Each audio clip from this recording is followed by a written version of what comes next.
The most important thing is your mind. Make no mistake about that. Right now, the only thing that is holding you back, I promise you, and whatever excuse you're telling yourself, it's bull. The only thing that's holding you back is the way that you think about yourself and the world. That's it, flat. You have not built the mechanisms in your mind that you need to free yourself from the matrix. And boys and girls, the matrix has you. Who knows David Foster Wallace? This is water. In the talk, what he makes clear is the fish is the last one to realize that it's in water. Think about it from a human perspective. We had to discover air. We had to discover gravity. They're so ubiquitous, you literally don't see them. You take them for granted as just being there. And that's how people take their belief system. Right now, you think you're capable of certain things and incapable of others, and that is your water. As you think, so shall you be. 7 little words that I think are perhaps the most important things that we can learn and master in our lives. This old proverb notion that I become what I think about all day long. And once you know that what you think about is what expands, you start getting real careful about what you think about. You don't allow your thoughts to be on anything that you don't want or that you wouldn't want to have manifest or show up for you in your life. It's what goes on between this ear and this ear and in our hearts that determine our lives out there. There's no world out there except what's going on here. So the people that say, I can't afford it, I can't do this, I can't get to college, the rich are evil, I choose not to participate in that. And that's one thing people could change today. Correct. Right now is that dialogue in their head. Stop saying the word can't. I can't. Right. So how can? How can I? Especially as in, I can't afford it, how can I afford that? Right. Because that opens them up to looking at it as an investment to a greater future.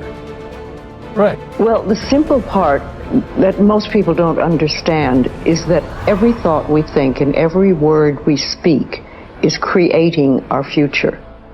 It's as though our thoughts go out into the universe and are accepted and brought back to us as experience. Now that is a very simple thing, but most people don't get it. They don't understand it. They've never heard it before and they think it's ridiculous.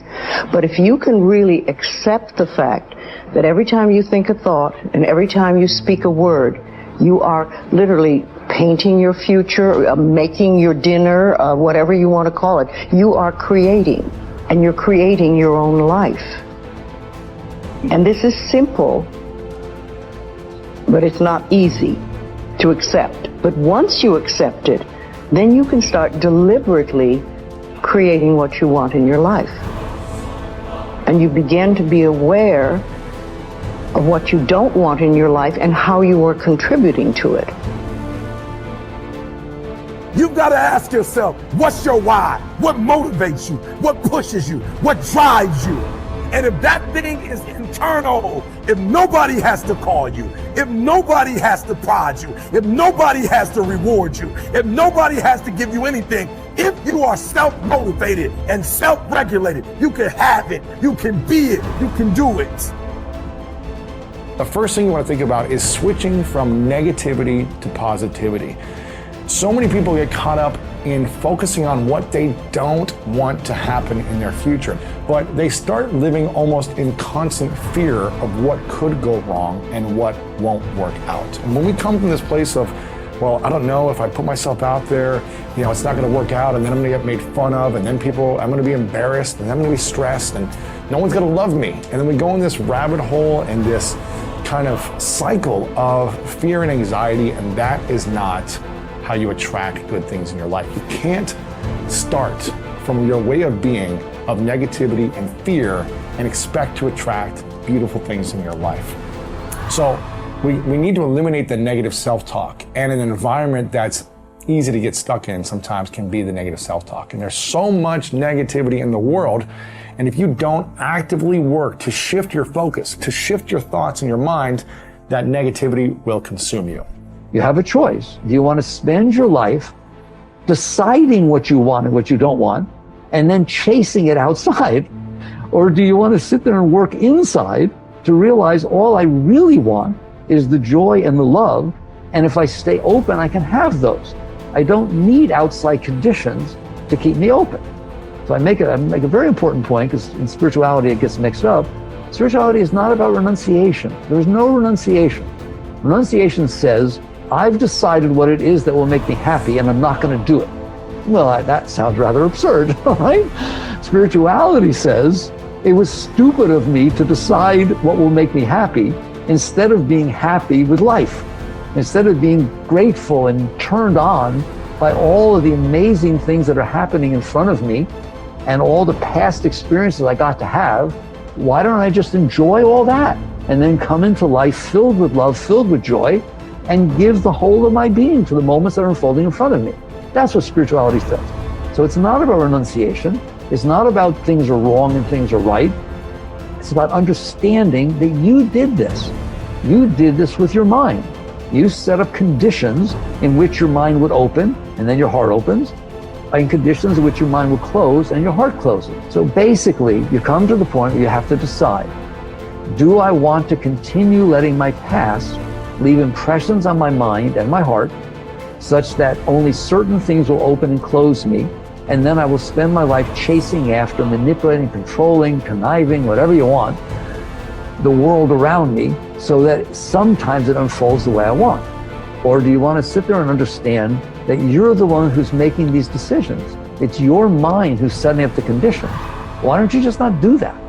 Create habits of empowering yourself, because empowering yourself, forgiving yourself, supporting yourself as you move forward and do the work to change your life, that's how you break the habit of victimizing yourself. And that's how you learn to do the opposite, which is supporting, empowering, cheering, celebrating yourself as you move forward. That's what's going to motivate you to do the action. And look, if Chris and I can go from having liens on this house 6 years ago to literally building an extraordinary business, changing our marriage to the point where we are building our dream house, a house that's so nice, I can't even believe we are going to live in this house, because of the hard work that we've done. But I'll tell you, the singular habit that helped us do it is we stopped victimizing ourselves. We stopped labeling ourselves. We stopped beating the shit out of ourselves. And we broke that habit. We changed the narrative by learning how to empower ourselves. The starting point of taking full control over your conscious and your subconscious mind is for you to accept complete responsibility for everything that you think, say, and do. You are responsible for whatever happens to you, and especially you are responsible for your responses to the inevitable ups and downs of daily life. As Eleanor Roosevelt said, no one can make you feel inferior without your consent. I used to think that setting goals and making plans was the starting point of success in life. After a while, I changed my mind because I realized that something else actually comes first. What comes first is the acceptance of complete responsibility for yourself and for everything that happens to you. Real maturity begins when you finally realize that no one is coming to the rescue. It is only when you accept total responsibility for your life situation, with no excuses and no blaming of others, that you move into a mental position to kick the long ball in your own life. It is only when you have accepted 100% responsibility for yourself that you are ready to take the next step and decide exactly what it is you want and exactly what it is you want to do. Accepting responsibility is not an option that is open to the individual. It is mandatory. It is an absolute fact of human existence. You do not have the luxury of blaming others or making excuses for parts of your life that are not satisfactory. As Henry Ford said, never complain, never explain. No one makes you do anything or feel anything. You are where you are and what you are because you have decided to be there. Everything that you are or ever will be is entirely up to you. If there is any effect in your life that you're not happy about, it is solely up to you to change the causes. You are completely responsible. When something negative or unexpected happens to you, immediately seize the moment as an opportunity to demonstrate calmness and self-control. Make it a game. Instead of allowing yourself to feel negative, deliberately force yourself to substitute something positive. Here is an affirmation that has been very helpful to me. I repeat it over and over until it becomes automatic. In almost every situation, when something goes wrong, I immediately catch myself by saying, every situation is a positive situation, if viewed as an opportunity for growth and self-mastery. Whatever it is, I take a deep breath, relax, smile, and say, every situation is a positive situation if viewed as an opportunity for growth and self-mastery. I then look within the situation for something that I can learn that will help me to grow and develop greater self-mastery. This is a simple mind game that enables me to stay relaxed and in control of my emotions. It will work for you as well. Just give it a try.